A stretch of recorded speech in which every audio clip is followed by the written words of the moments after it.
We are recording today. Welcome everybody to Rising Sun's second annual Lunch and Learn event. I'm very excited to be here today. I'm Julia Hatton. I am the CEO at Rising Sun and have the honor and pleasure of being the moderator for today's conversation with this amazing group of women. We're here today to talk about and explore the impact of meaningful early employment for youth. As folks know, Rising Sun's mission is to build career pathways for economic equity and climate resilience. We've been around since 1994, and our start was really with young people, with youth. That is the core and history of our programs and our work. And I think many folks have heard me tell the story of how our program, Climate Careers, our main youth program, started back in 2000, and that was that we had some staff who were teaching a class on climate change at Berkeley High. And it was the students in that class who decided they didn't want to just learn about this stuff, right? They wanted to go out and make a difference in their communities and make a change. And so the program that is now Climate Careers that operates in 10 Bay Area counties was really started by youth and for youth. And that is where our roots are. I myself started at Rising Sun as our Director of Youth Programs in 2012. And so Climate Careers and our youth programs are really near and dear to my heart.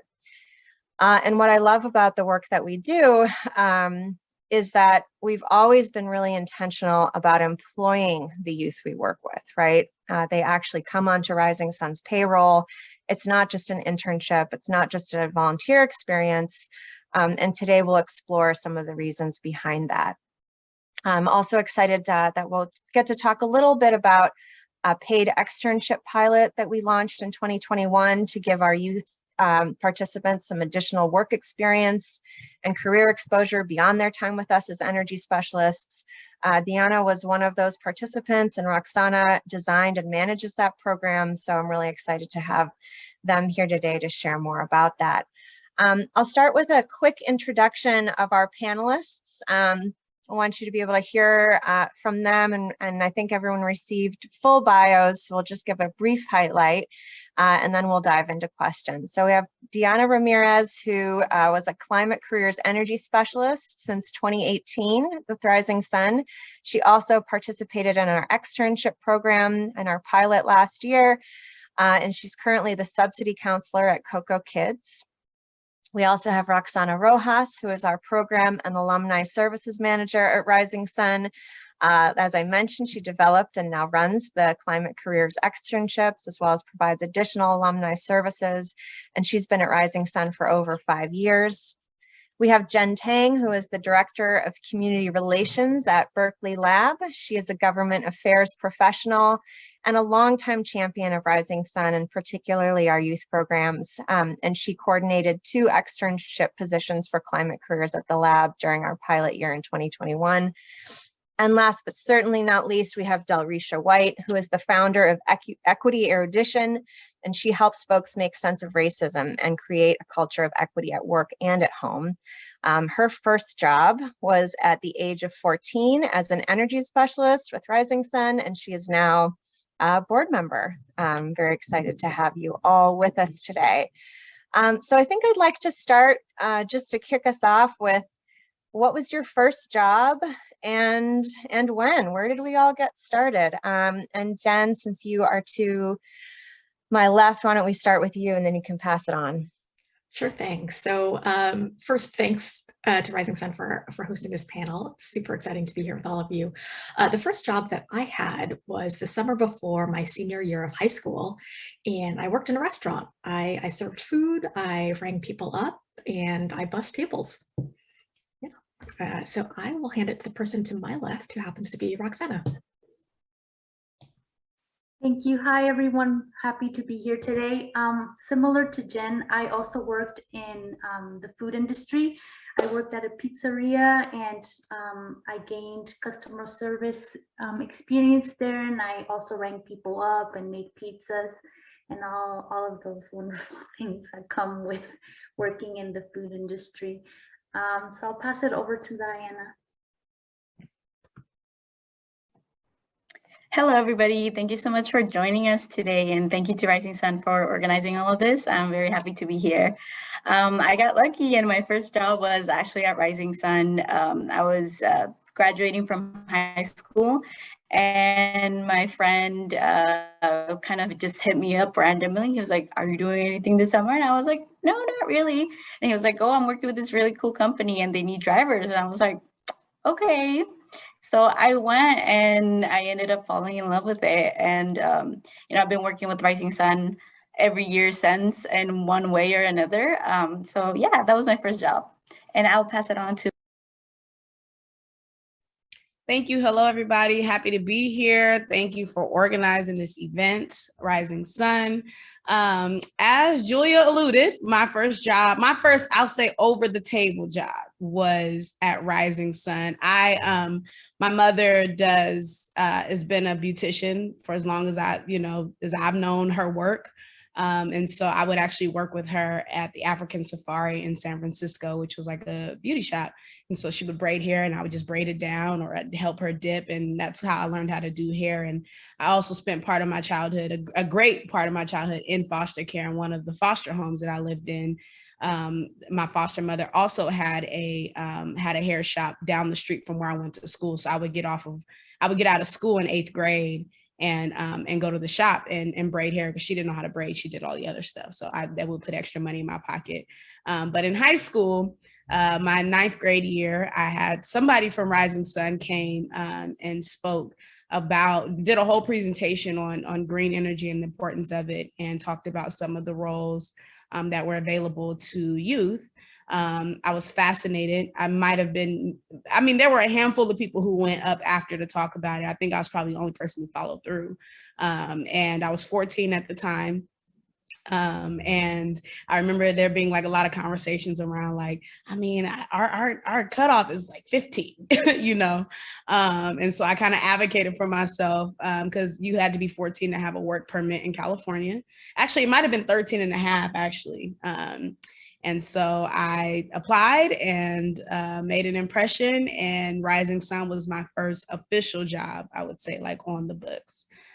So yeah, it's always interesting when I have these full circle moments with organizations I've been involved with, to now be sitting on the board and serving in this capacity. And, I've gained mentors from the organization. My sister worked at Rising Sun, in the summers. And so there've been all these points of connection since my early experience working at Rising Sun. Amazing. Thank you all for sharing that. I think it's always interesting to just see where people started in their careers and in their introduction to the world of work, which is a big part of climate careers, is just that early introduction. So I'm going to dive right into sort of the meat of the question here. Why do we think early work experience is important, or do you think early work experience is important? And if so, for what reasons? And anyone who wants to jump in and start can feel free.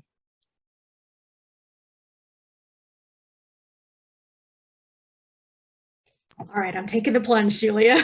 I think beyond the specific industry that the job might be in, early work experiences are definitely worthwhile. I think they're an opportunity to learn life skills and soft skills. And I think, for example, you learn how to think critically, how to communicate, how to work in a team. And I think they can also allow you to learn about and hone your own strengths. I think, they can also be a really good way to explore possible career pathways that you might be interested in. I agree with Jennifer all the way. I think first job experiences are very important in shaping the way you think about the workforce and how you place yourself within that workforce as well. And I also think that networking is a huge part of it. Like we've seen with all of us, here in the panel today, we've had contact with Rising Sun in multiple different ways. And, this network has, helped me, develop my work ethic, my experience, and, having a group of people behind me supporting my every move, I think is also very important. And I think having Rising Sun as my first employer really helped me develop that network for myself. And, you know, it has helped me so much just in these few years that, you know, I've been out and kind of trying to find my own thing to do.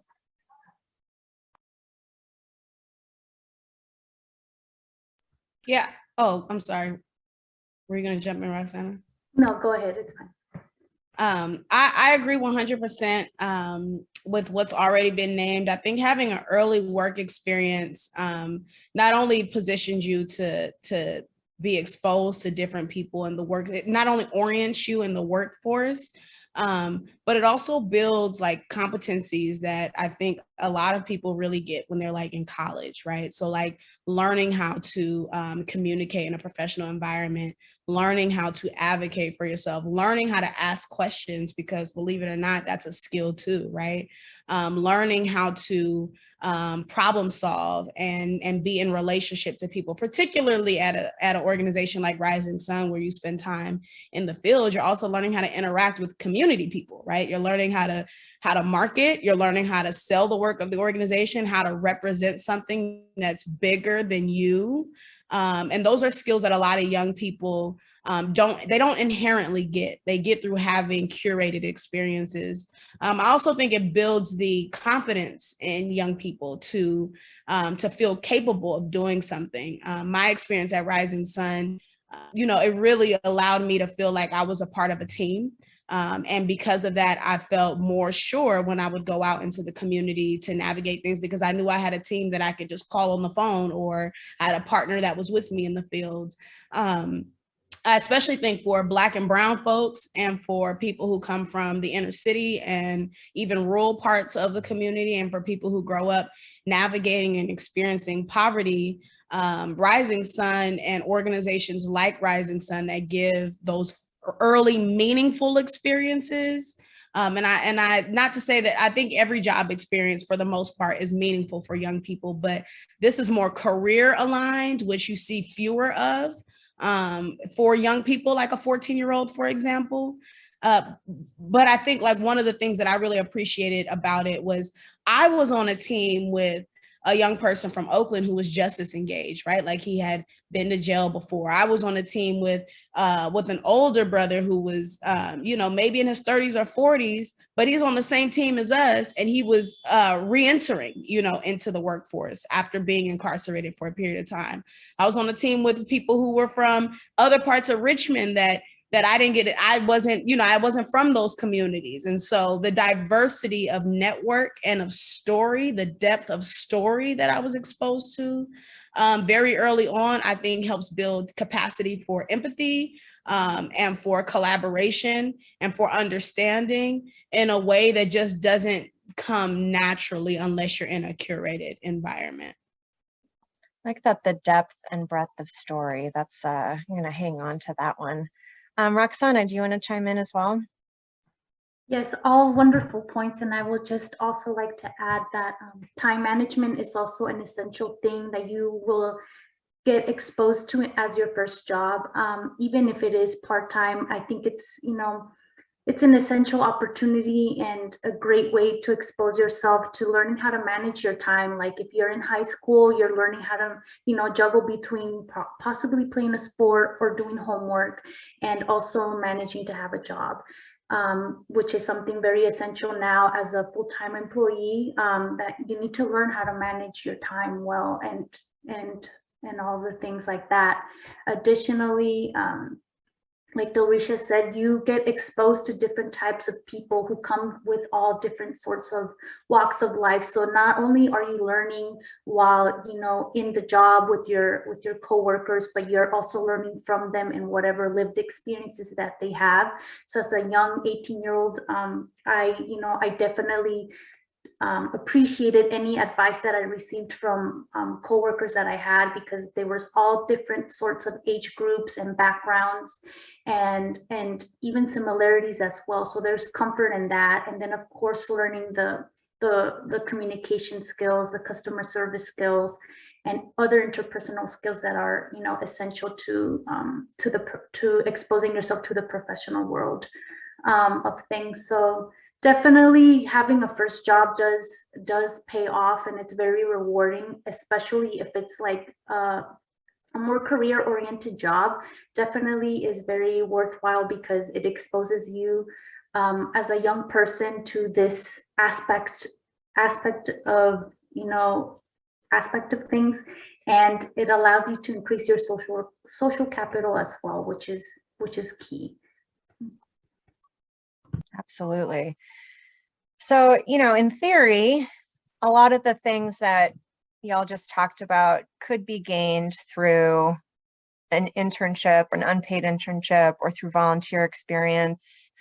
Some of it might be able to be gained through school.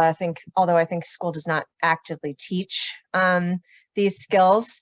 What is it about a job that makes a difference? Why do we talk about employment specifically?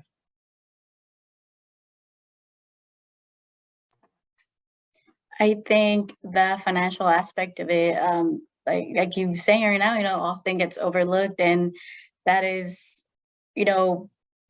a big percentage of why people get a job. It's not a lot of the times it's not that you're passionate about what you're doing, it's that you have bills to pay. And for a lot of young folks, I know my friend group, we were young brown kids trying to just be able to help our families out. And that was, it was revolutionary for me, like getting paid, my labor being appreciated enough and valued enough that it was paid.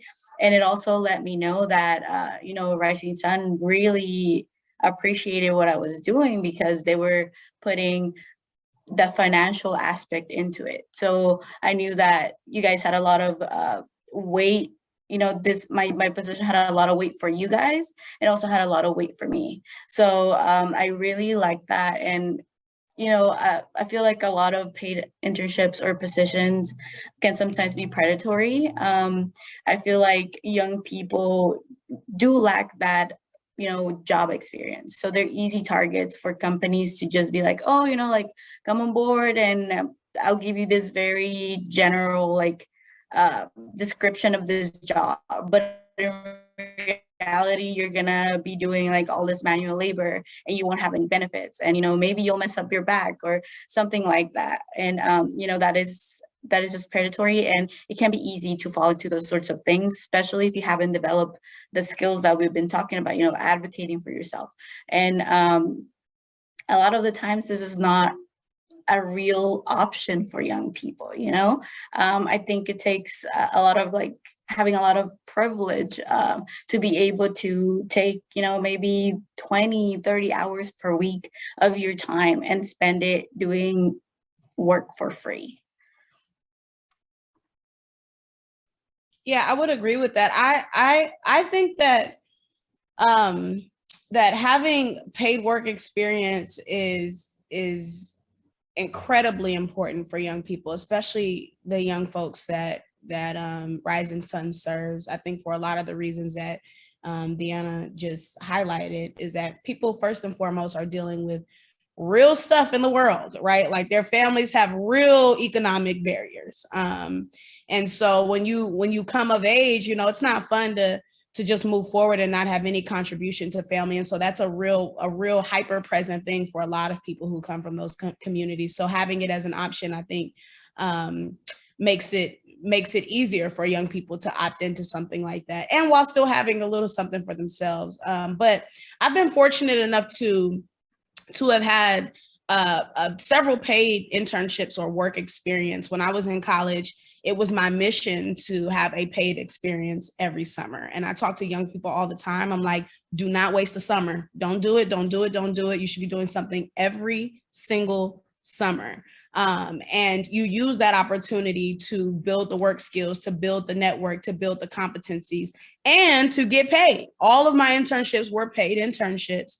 And some of them even provided housing, and some of them even had a scholarship stipend, and one of them even had a car associated with it. I shared with the other interns. And so I think it's not, jobs are one thing, but I think a valuable paid work experience that gives people insight into a career trajectory is what I think is the most important. There are plenty of opportunities that are unpaid, but are still valuable learning experiences.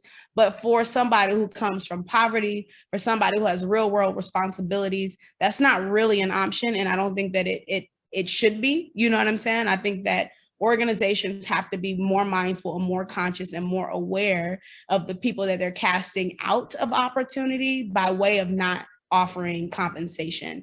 And then again, I think it's important to be paid because, these are also real skills that young people are developing, and they should be compensated for the skills that they are sharing. I think we make habit for, particularly minority individuals, Black folks, brown folks, formerly incarcerated folks, undocumented folks. We make habit of just like, well, just do it for the experience. And it's like, no, y'all are getting real skills, real outcomes from my work. And so I think it's important that people are compensated regardless because they're giving that time. And then I'll make one more point about, just having that early experience as a young person. I was, again, positioned where, I had a foster parent who ran her own business. I watched my mother run her own business. When I went to Rising Sun was my first job and I got paid well. You know what I'm saying? Like my first check at 14 was like 600, maybe 750, something like that. I didn't know. I was like, oh, okay, so this is what we're doing. That was the most money I'd ever made at one time, right? And to get it every 2 weeks like that. That's like, that was like real income for somebody who didn't have any bills. So, I think my early experience with that, having a meaningful paid experience and maybe in one way or another, subconsciously might have actually contributed to the mindset that it was possible for me to have a paid experience every summer by the time I got to college. Because after Rising Sun, I worked at the mall, right? I've had other summer jobs, but that was the intention now, because now the bar was set really high. And so I think just having that experience for young people actually sets them on a trajectory where they become more aware of what their possibilities are, right? They're more conscious of what the peripheral options are. And I think that leading that way in your life, more front-footed in that way, actually creates opportunities that I think somebody who's never been paid before in their first job might even explore. There's so much that I want to follow up on and what folks have just shared. One is this idea of expectation setting and sort of raising the bar for yourself for the future, and maybe someone can respond to that. And then the other piece you're talking about is just sort of the cyclical and systemic and self-reinforcing nature of racism, right? And if you have these early experiences that are unpaid but super valuable, but folks can't access them, and those opportunities are what help elevate folks for future it's just, you can see how that would perpetuate and be really damaging, right, and harmful. Does anyone want to follow up on either of those 2 points, or anything else that folks shared around expectation setting for the future, how race and class play into this, gender? I'd love to hear more. Yeah, I just wanted to add that for myself, I definitely, didn't take internships when I was a young person, not because I didn't want to, but as mentioned before, it was just kind of unrealistic for me. It's definitely a luxury that I just could not take.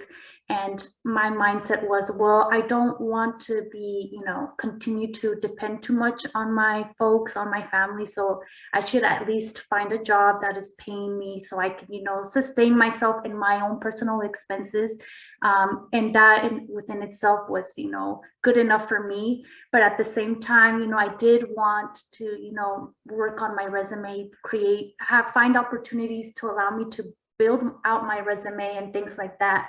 So regardless of the jobs that I had from high school and as an early college student, I did have some key takeaways from it, and I did, gain some valuable insights and skills all from them, even though ideally they were not, probably like the best jobs. But at the end of the day, I just, worked with what I had and, and found the best possible ways to, add that on my resume and make myself a, a desirable candidate. So, yeah. And, I'll just say really quickly, as an employer, this is something that Berkeley Lab thinks about quite a bit. We strongly believe that people should be compensated for their contributions. And so my colleague, Faith Dukes, who heads up our K-12 STEM education programs, she's developed several internship opportunities for high school students, for example. And everybody who participates in those high school summer programs, they receive a stipend. And I should note actually that our programs are closed for the summer, but if people are interested in learning more, I'm actually going to drop a link in the chat if that's okay with folks, because we, one of the priorities for the lab is to help train the next generation of scientists and engineers, and we want to make sure that those people are coming from our own backyard.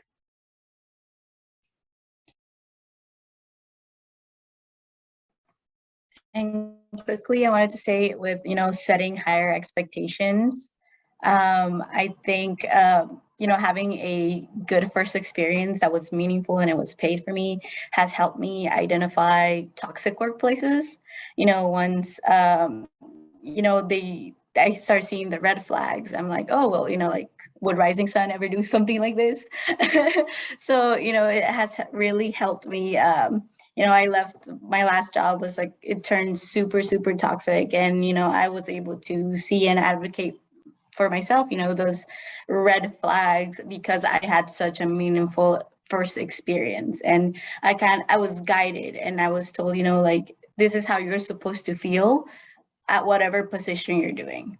So I think that's also very important with, setting high expectations, because even if it is, maybe a paid opportunity, but if your mental health is deteriorating because of it, it's not worth it in the long run. 100%. Yeah, and I think what you're speaking to also is just about, employers need to recognize that young people, you need to have high expectations for young people and recognize all that they have to contribute, right? And I think it's easy for an employer potentially to be like, well, this person doesn't have XYZ experience, we don't have to pay them as much. We are the ones who are offering them an opportunity, but it's your time and your expertise and your knowledge, and you deserve compensation for that, and you deserve to have high expectations, So yeah, I really like the point about also just sort of the expectation setting for the future and sort of setting the bar high, and that as a way of paving the way for future success. I want to talk about the meaningful part, the meaningful work experience piece. What makes an early work experience meaningful and impactful, and why is that important?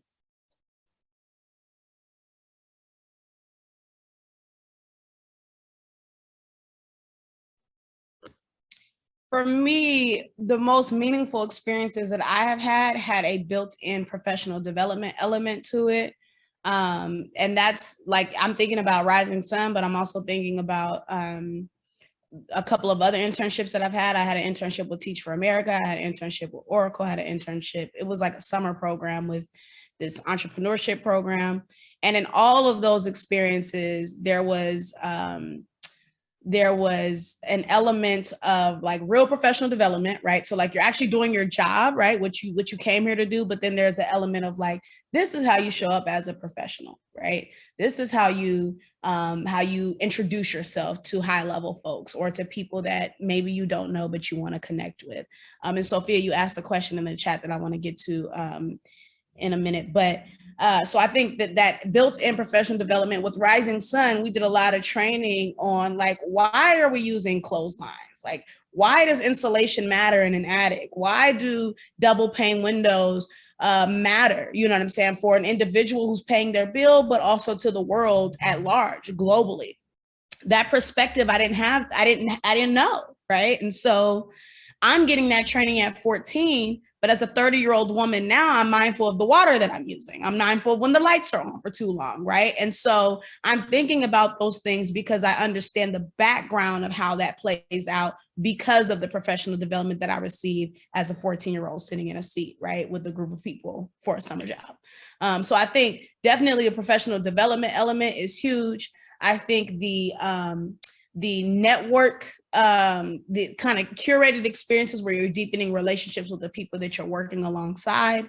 And I think that's really big because it creates a sense of belonging. It creates a sense of community and empowerment as a result of it. And then I think feedback, you know, being in an environment where you're getting ongoing feedback as a young person or as a professional in general, right? Because feedback helps us realize where we need to adapt, where we can improve, what we can do better, and also what we're doing well. And that further encourages people, you know, to keep it going. But it also, you know, allows you to continue to build on those skills that you want to develop as a professional. And to the network piece, I think what makes it really meaningful, a meaningful work experience, you know, contingent upon having the opportunity where you're actually getting the professional development that I talked about in the first point.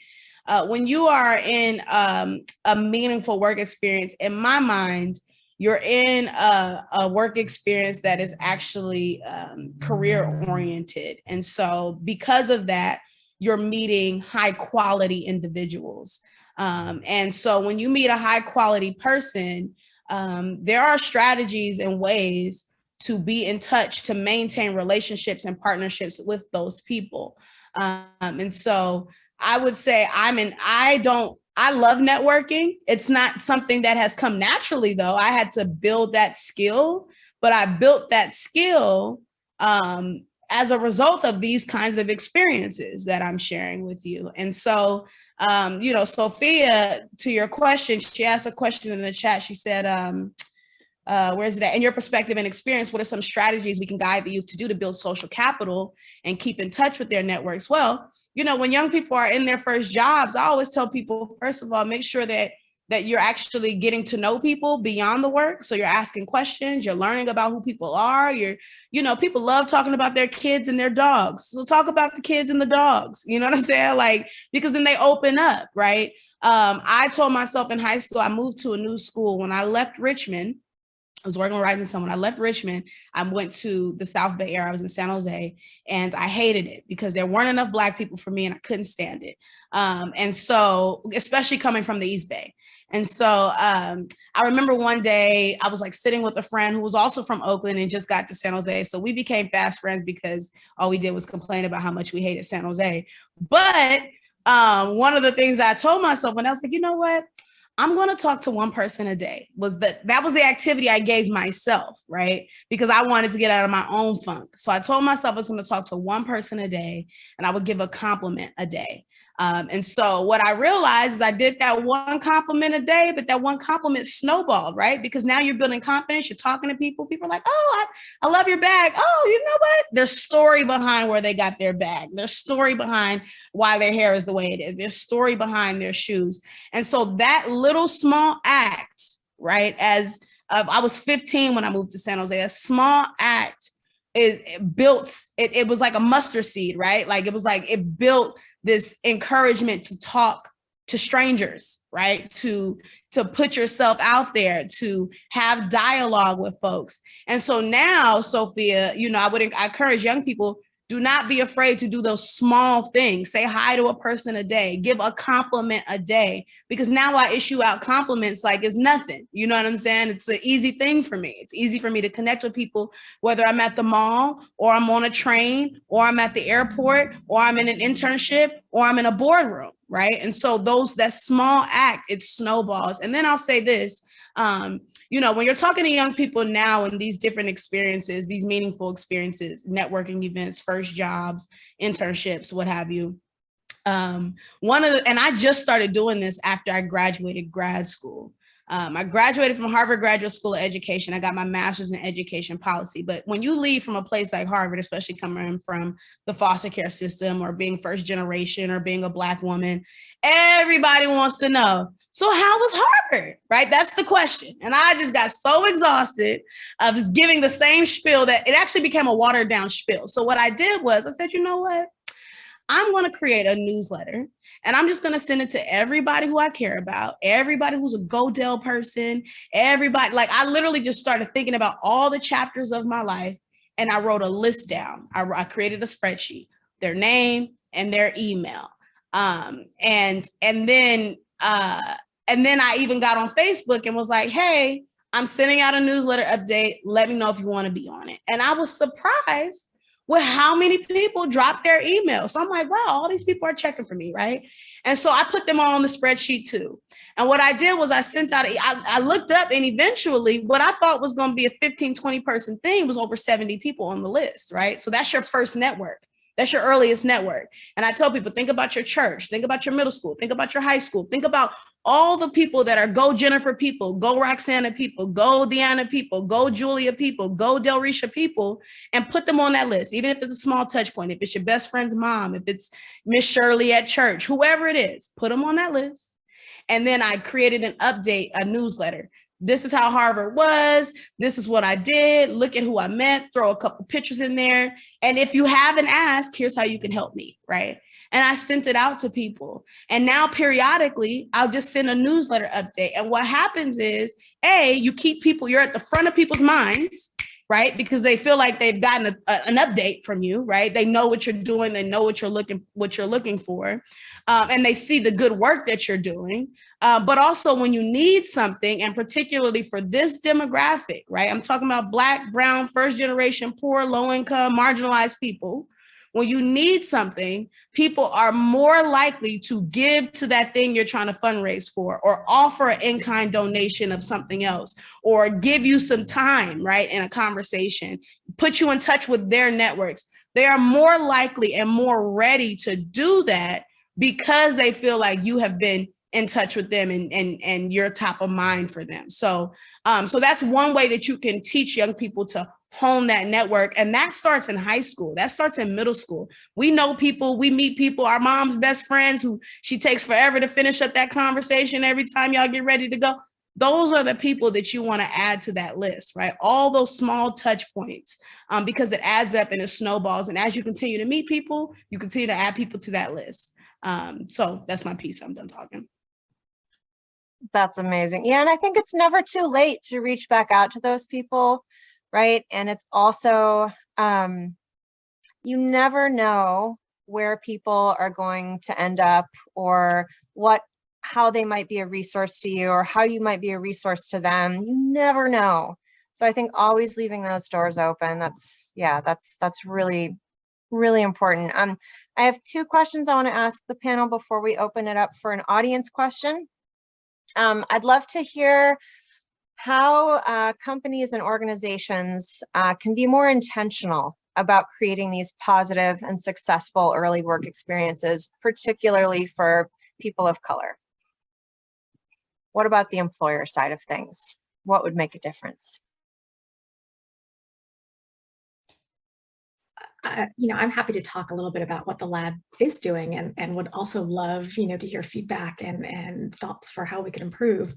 But, this is definitely something the lab thinks about. And as I mentioned, we have paid opportunities for high school students that provide a hands-on introduction to STEM fields, especially for students who might be at the start of their STEM journey. The goals are really to allow them to develop 21st century skills, to learn about the lab's research activities, but also to receive college and career guidance and develop that STEM network in a real life work environment. The programs that we have really seek to remove those systemic barriers, like a lack of access to those professional networks, and work-based opportunities. And, we hope that we're providing a strong connection to the scientific community at the lab. You know, we're aware of the fact that not everybody has equal access to opportunities. And so we try to ensure that those opportunities at the lab are open to everyone who's underrepresented in those STEM fields. And just to give an example, you know, students who have immediate family members at the lab, you know, they're allowed to apply and will be considered for the programs at the lab, but they're also encouraged to pursue external programs to leave space for students who don't have that existing connection to the lab and its resources. Yeah, so that's great. It sounds like having it be paid, having it be hands-on, having it be accessible is huge. The networking piece, Roxana, what do you want to add? Sorry for cutting you off. I just wanted to say that definitely the qualifications aspect of a job is definitely what definitely makes it challenging. I know when I was, you know, looking for a job, it was honestly the qualifications that just got to me, like, oh, you must have your degree, but you need to have experience. And that was honestly very, very difficult. So and then there were some jobs where you know, they would accept your degree as, you know, as to compensate for the lack of experience, if you will.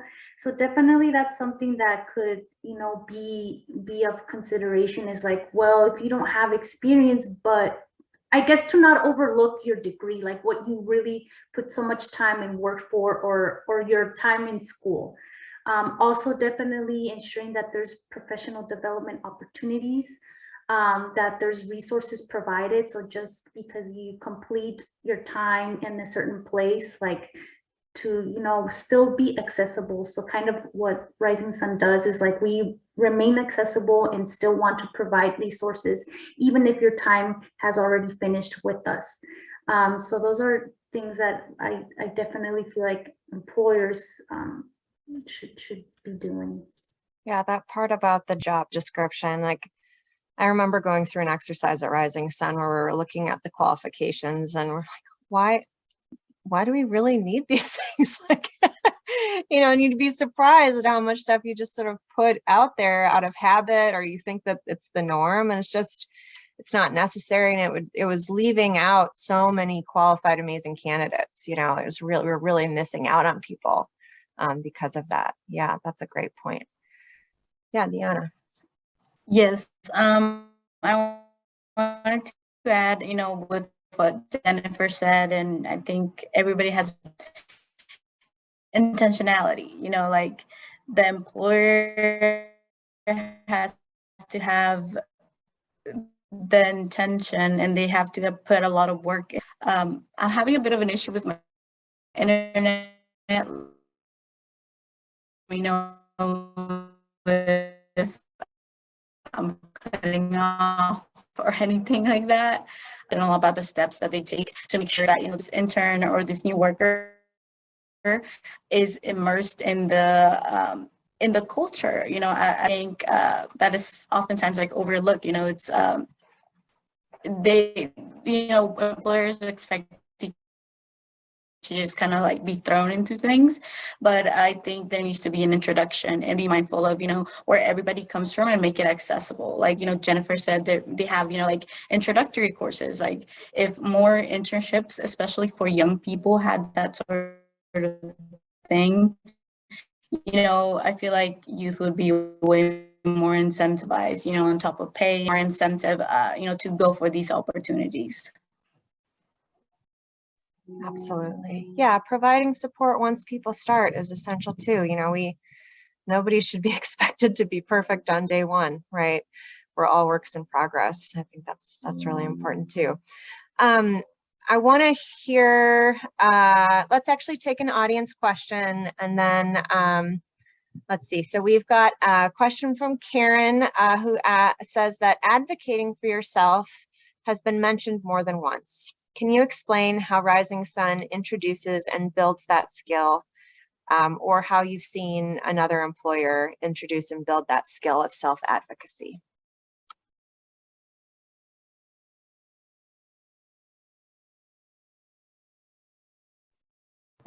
think it's less an explicit skill, but more like a work culture thing. And so I think like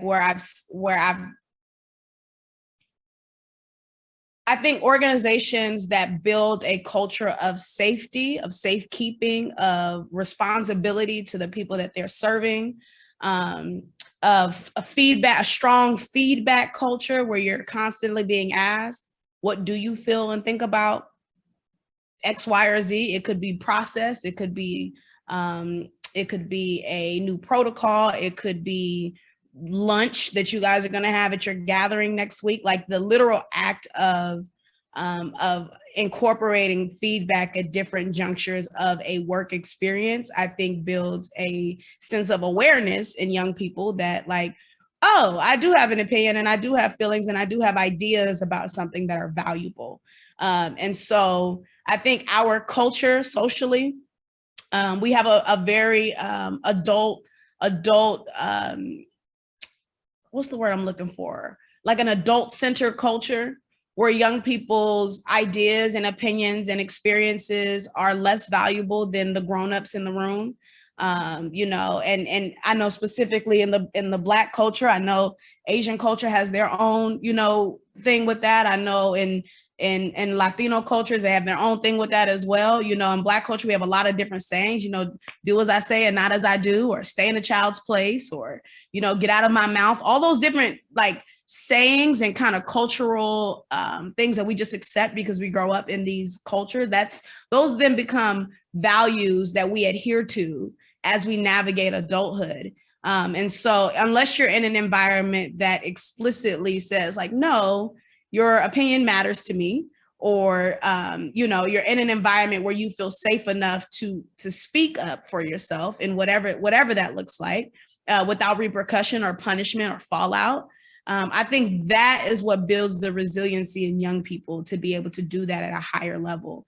And so I don't know that, I think now, like some organizations, especially with all of the awareness around DEI, like there's more explicit language around self-advocacy and advocating for yourself in the workplace. But I don't think I ever got an explicit lesson. I think it was just kind of modeled through the environment that was created at the organizations that I've worked for anyway. Yeah, and you mentioned resilience, and I think, yeah, resilience and confidence and self-advocacy are all wound up and tied together. And one of the things that I learned at Rising Sun when I was learning youth development and youth employment work was just how important these positive experiences were for building those things, and things like that we've already talked about here around high expectations, meaningful relationships with adults. It's really important, or positive relationship with adults, and that meaningful work experience, like proving to yourself that you can have an impact. All of those, I think, just build confidence, and that is a part of advocacy. Deanna, what did you want to add?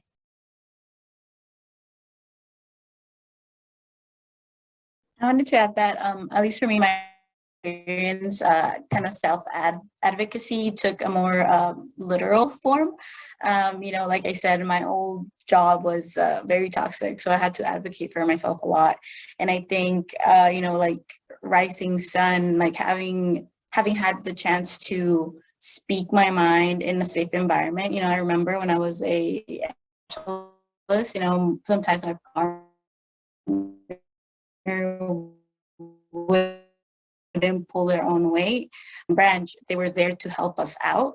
You know, it wasn't an issue between us. It was more of, you know, working together to solve, you know, something that wasn't favorable for the both of us, right? So I think, you know, having that experience and that safe place to do it taught me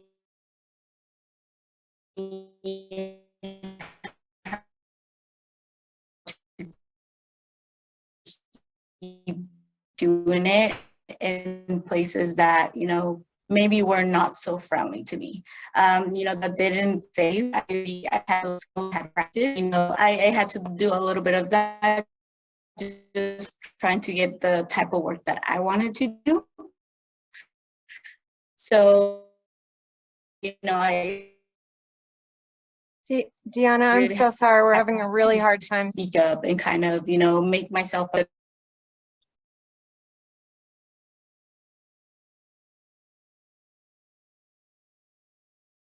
Okay, unfortunately, I think we lost Deanna. Hello. Oh, hi. Yes, I'm sorry. I don't know, like my Zoom just closed. But like I was saying, just having safe spaces, being able to advocate for myself to be able to do. Yeah, absolutely. Thank you. I have a final question that I'd love to hear from each of you on this one. What advice would you give to a young person looking for or starting their first job?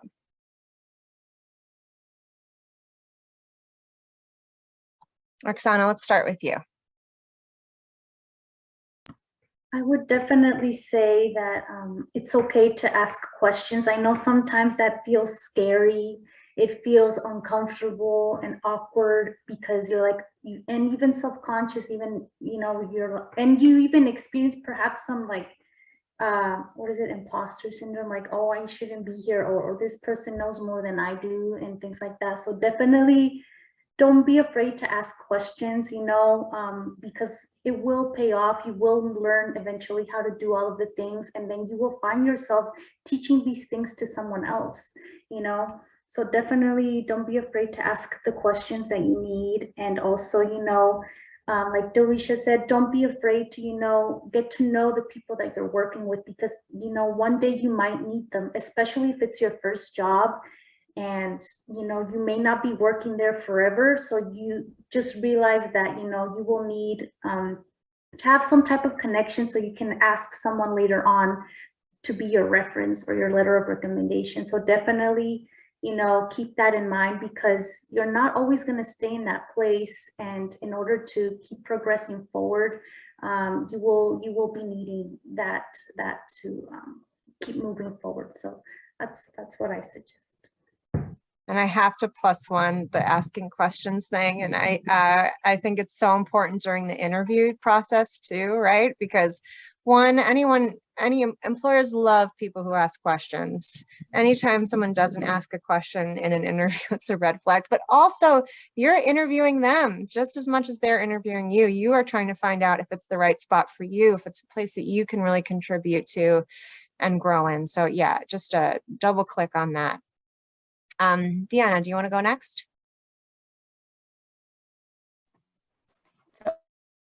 I would say, like Roxana said, don't be afraid. And I think especially of, failure or making mistakes, that is part of the learning process. About not really the mistake, but how you go about fixing it. I think that is such an important skill to have, especially in your first job, in an internship, in a place where you feel like you're being supported, like it's okay to make those mistakes. Just, own up to them and find a way to fix it. Ask those questions. That way you don't repeat those again, and you just grow as a person. And don't be afraid, like Delrisha said, to tap into that network that you already have. Your mom's friends, your sister, their friends, like everything like that. That's how I've heard about job opportunities. That's how I heard about writing. Like if my friend hadn't told me about them, like I care. So don't be afraid to tap into those things. And above everything else, make sure that you are okay, your mental health, physical health, and that you are being compensated for the work that you're putting in. Jen, how about you? Well, I'm definitely another +1 for what Roxana and Diana were saying about don't be afraid to ask questions. And Julia, you too, especially during the interview process. This is, sort of an opportunity for you to vet your potential employer. And I think the other thing that I would say is don't be afraid to explore areas that you're curious about. It might not necessarily align with the career path you have in your mind, but if you limit yourself, you're closing yourself off to different opportunities. So, especially when you're young, use that to explore all those things you might be curious about. You never know where you might end up. I love that. Yeah, Delrisha, let's wrap with you. Yeah, I love everything that everybody said. And I hope that whoever's on this call, if you're a young person or you're working with young people, that you're taking copious notes, because those are like all the nuggets. I love that Diana, mentioned just the mental health piece, the asking question piece, the asking questions to your employer piece, all great advice for young people. I would add, collect as many adult supporters as you possibly can. I think for myself, there's absolutely no way I would have been able to achieve half of the things I've been able to achieve in my academic or professional career had it not been for the adult network that I had, that I was able to ask these questions to or sit down. And, when I was in college, I got care packages, not just from family members, but from other people too, who were like rooting for me. When I studied abroad in China, when I was in undergrad, the person that bought my ticket because I couldn't afford it was a high school teacher. You know what I'm saying? So there was a question about, mentorship at Rising Sun. I'm working on a project right now with the former CEO at Rising Sun. You know what I'm saying? Like, this is somebody I knew since I was, again, 14, 15 years old. So I would say, collect as many adult supporters as you possibly can, because those are going to be the people who have the expertise, the wisdom, the monetary support, the tactical support that maybe your peers might not have. And it's nothing to them, right? Like, somebody donating $500 for you to go to grad school is nothing to somebody who's had a full career, right? Your friend might not be able to do the same thing. So I collect as many adult supporters as possible. That's number one, which goes back to the networking piece. I would say, create opportunity for yourself. You don't have, if there's something that you're interested in, the World Wide Web is your greatest friend. And so if there's not a job or a role, but that's available to you right now, or maybe to Roxana's earlier point, the qualifications don't seem aligned with your own skills, people are always interested in supporting students and young people who want to build their careers. That's tried and true wherever you are in the world. They will always support college students, always support a young person that's trying to come up, that's hustling their way up. So if there's something that you're interested in, be not afraid to reach out to that person on the internet, whether it's on Twitter, on LinkedIn, on Instagram, to introduce yourself. Who are you? What is it about their work that you love? You always flatter the person and embrace their work first, and then say, I'm wondering if I can set up some time to have an informational interview. And that's the key word, informational interview. Because if you're just asking for people's time to pick their brain, they will not respond to that message. Okay. But if you say, I would like to have an informational interview so I can learn from your career, that changes the conversation, because it centers them. It's not about what you want out of it. Right. And so I would say, create opportunity for yourself. There's no such thing as I cannot have it. If you get a no, ask yourself, how else can I get the thing that you want? That goes back to asking questions, not just to other people. I ask questions to myself all the time. When things are unclear, if I'm hitting a wall, if I got to know, if I didn't get accepted to that thing, if I didn't, I always ask, all right, well, how do I get the money that I need to implement this program? All right, well, who do I need to talk to? All right, well, where do I need to go? All right, well, who do I need to be in front of, right? Always ask yourself questions when you hit a wall. There's no such thing as you can't have it. The question is about what you need to do to get what you want. Whew. Amazing hearing from all of you. We are at 101. We could talk about, and we could do a whole session on informational interviews, because it is it is such a powerful thing. Love hearing about the power of questions and curiosity, the power of relationships. Thank you, Jen, Roxana, Deanna, Delrisha. Thank you so much for being here, for sharing your wisdom and experience with us. And thank you so much to our audience. Great questions. I'm sorry we didn't get to all of the questions in the chat today, but I'm sure you can always follow up, and then we will be sending out a recording of this session in the coming days. Thank you so much. Have a wonderful rest of your afternoon, and take care. Bye. Thank you all.